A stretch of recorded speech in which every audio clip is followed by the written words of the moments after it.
How do you go about creating products that are used by billions of people? What are the rules that every business needs to know to build products in an always-on world? Here today we have with us SC Moatti, who is a best-selling author and a managing partner at Mighty Capital, to share 3 rules behind the most successful products. Good afternoon. Can everybody hear me? All right, please stand up. You have another 4 talks before the break. Shake it up a little bit. Yes, go for it. Thank you. All right, so a little bit about me. I spent a dozen years building products and companies. After I sold my last company, I worked for Facebook for a couple of years. Left Facebook because I was invited to write a book on what makes a great product, and I say yes so quickly, I didn't realize it was a lot easier said than done. So I started gathering, at the time, my peers who were building products at some of the big tech companies in Silicon Valley to talk about just that. Hey, help me figure out what makes a great product. One thing led to another, and the book I wrote is called Mobilize, has won a few awards, and I encourage you to read it. I'm going to talk a lot about it today. But that also led to starting an organization called Products That Count, which has grown to be one of the largest networks of product managers in the world. The picture you see in the background here is one of the photos taken at one of our events last year.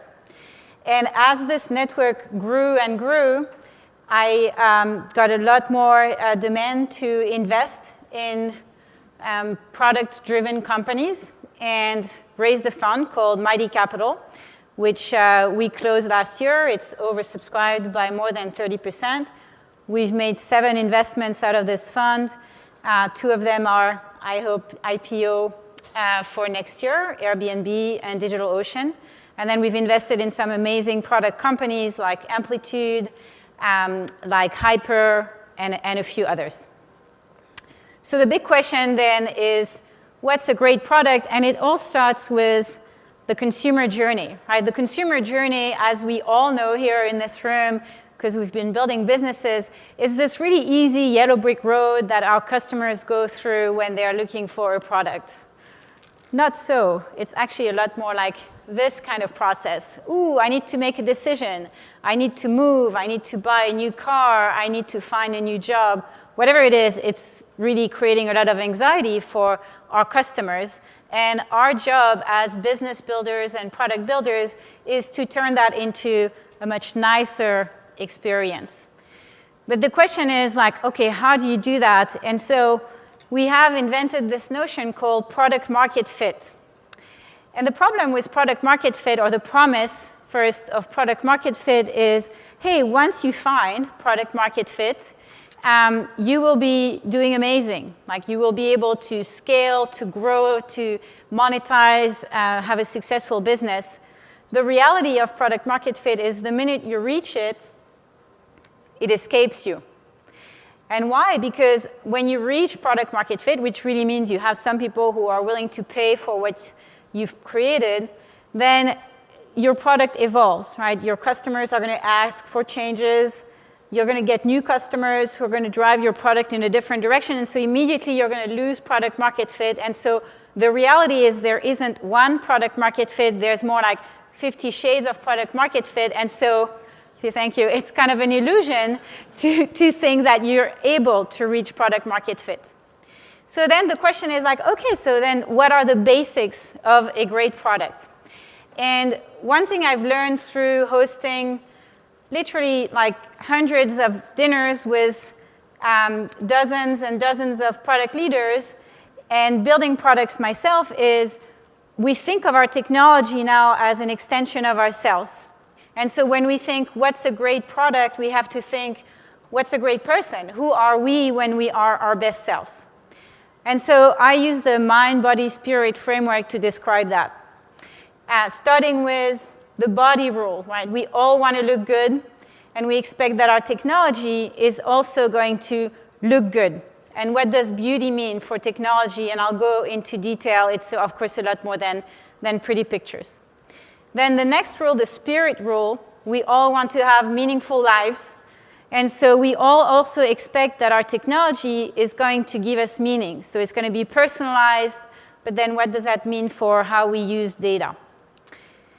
And then the last rule, the mind rule, we're all here because we want to grow, we want to keep learning, and we expect that our technology is going to do exactly the same.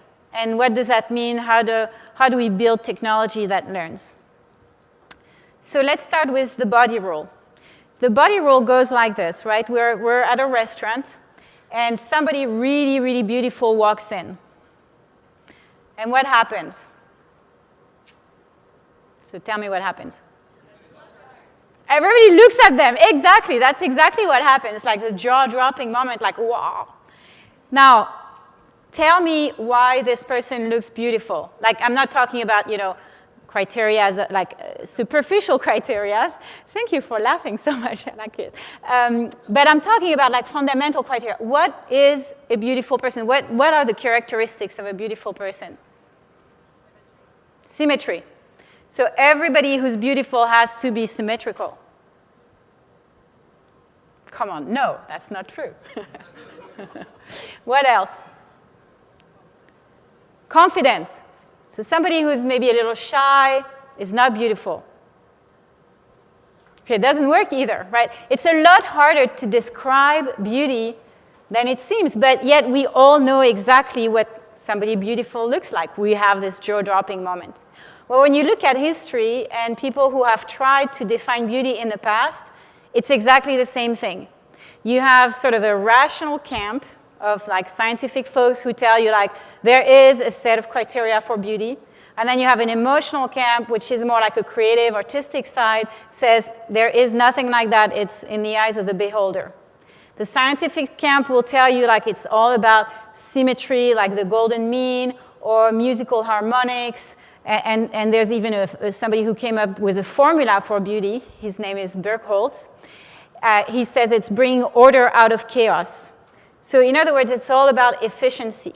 Right? And it's the same in technology. When we think about beautiful technology, we think about efficiency, where nothing is wasted, where we go from point A to point B through that journey without any friction. Great example of that is when you just go through like an experience like Pandora, for example. Pandora has billions of songs that they've sorted against hundreds of criteria they call the music genome. And they've sorted all those songs against all these criteria. But yet when you select a station on Pandora, you just say, I like it, I don't like it. Right? It's really simple. So that's like a first very rational criteria for defining beauty.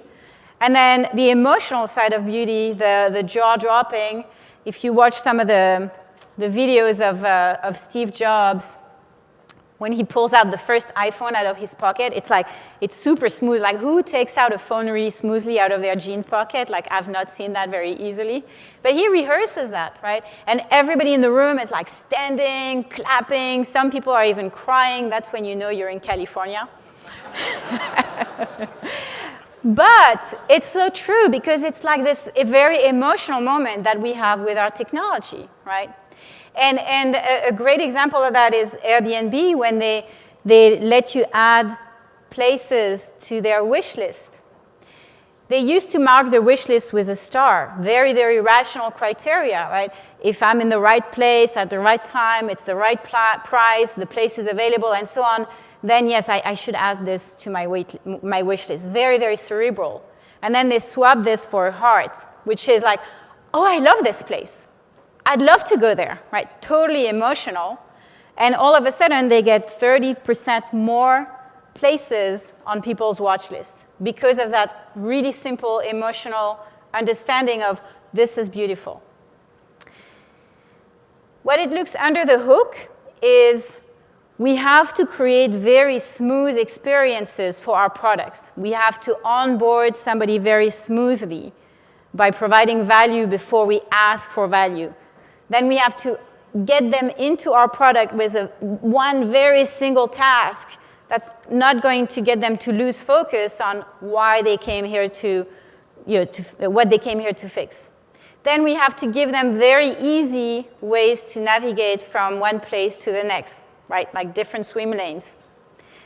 Then we have to make sure that our service is well performing, that we have sort of the basics covered, nothing's going to crash, and so on.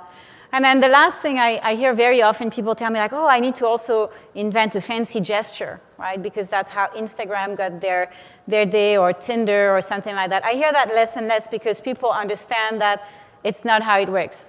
And if you have questions about this, you can find me after this talk. Okay, so the next, I'll skip that. The next big, you don't want me to skip it? I can answer questions on this afterwards.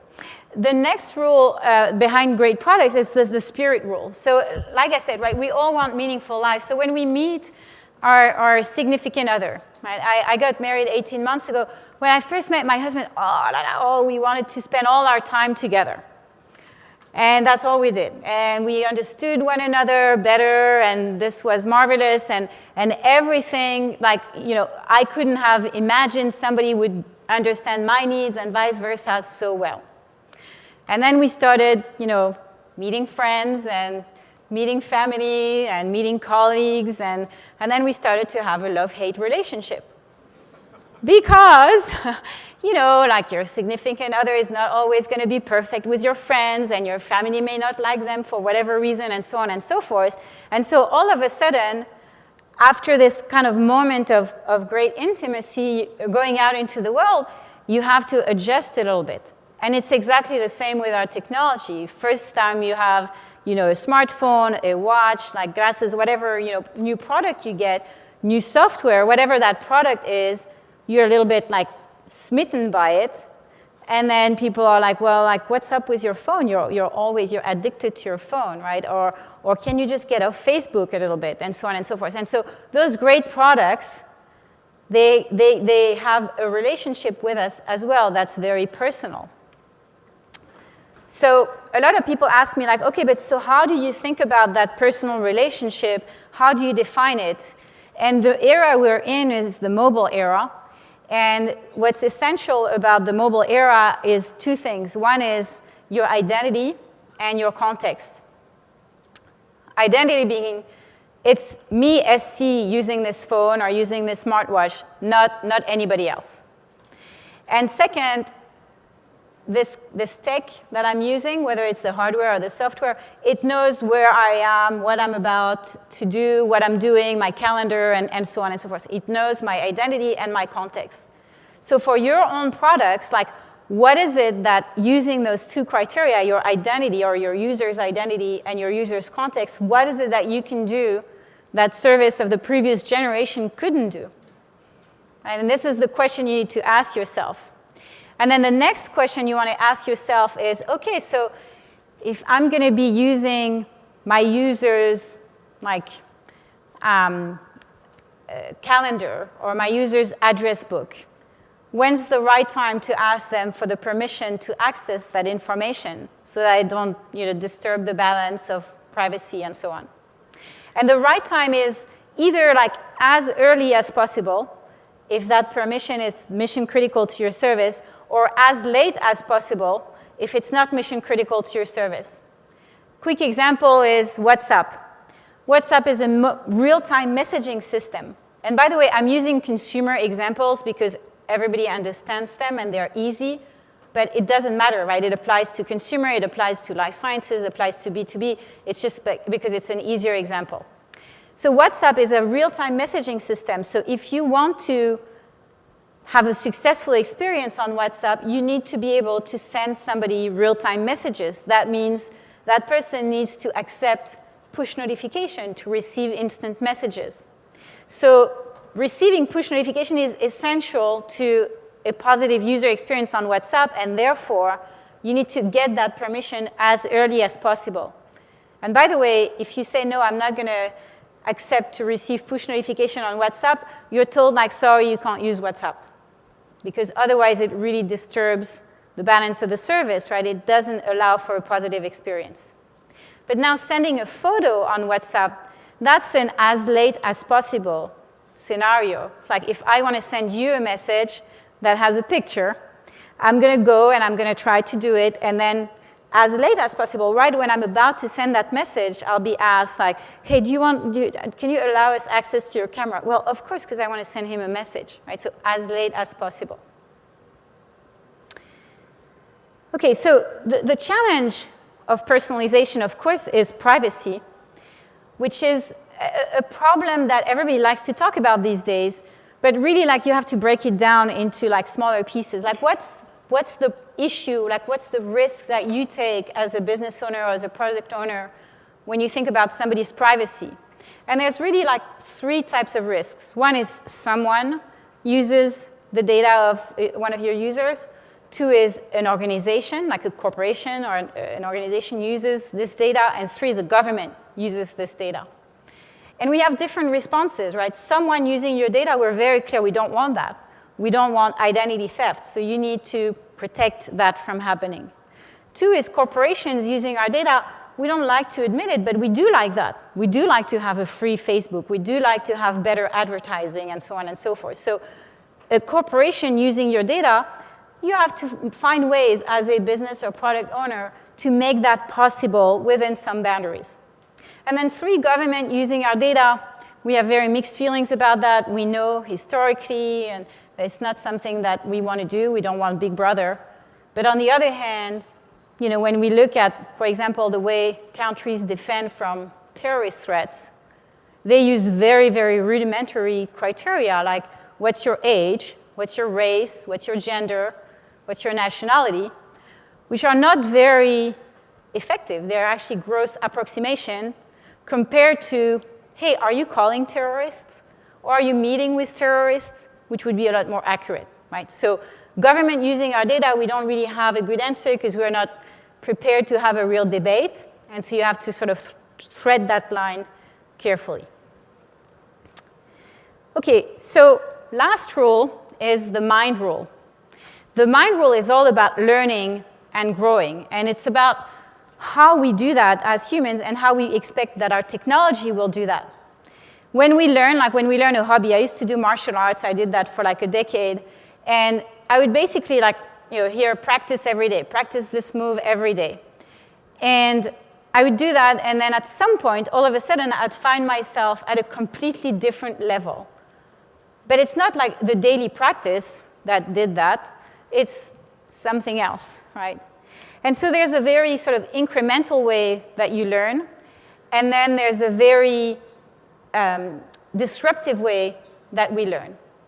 And the great thing is we can measure everything with our current technology, and so we can measure the incremental.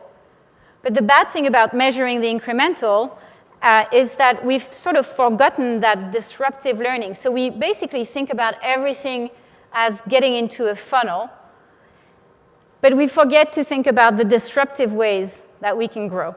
So we've gone from this Mad Men era, where nothing was measured, to this Math Men era, or I like to say Math Women era, where everything is measured.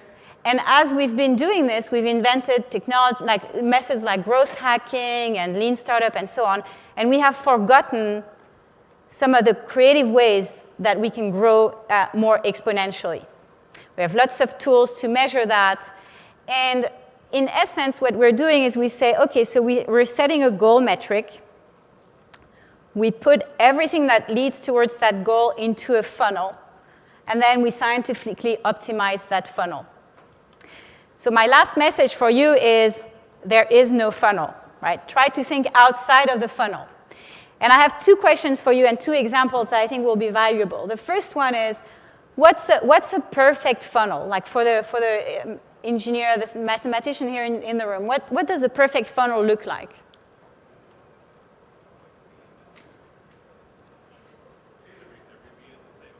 It's infinite, yes, infinite width. What's the depth of a perfect funnel?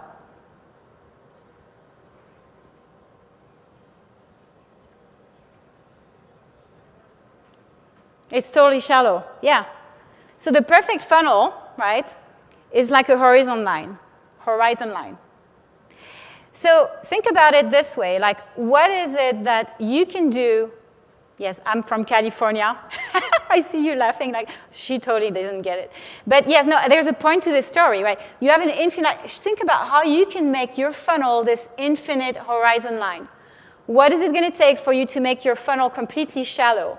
And what is it going to take for you to make your funnel infinite? First thing is an infinitely shallow funnel. Here's an example of that. If you go on Amazon and you want to buy one book, immediately after you see like 3 new books. So if you're like me, if you're like a bookworm like me, you end up with 4 books. So that quadruple your revenue. We tried this. I used to work for Trulia. We tried this at Trulia. We said, hey, you want to rent this place? Here are 3 very similar places. Are you interested in renting them? Of course, yes, right? Well, guess what? We make money by the number of leads we send, so we quadruple revenue. You can do that too. And then the infinitely wide funnel, you can use a tool called a hook, which is like, can I get a show of hands? How many people here want to know the value of the house they live in? What about the value of their boss's house? And they want to know that not just today, but last week, yesterday, tomorrow, so that they can form trend, be happy, be sad, be angry. And so if you're thinking about a product like real estate, where on average you buy a house once every 5 years, and you changed it to, on average, like what's the estimate of my house, what is the estimated value of my house, then you've gone from a velocity of your product of once every 5 years to a velocity of product of once a day or several times a day. And think about what it could do to grow your product.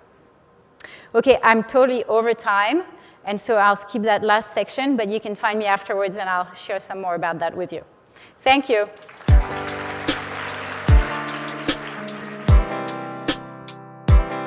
I need some traction.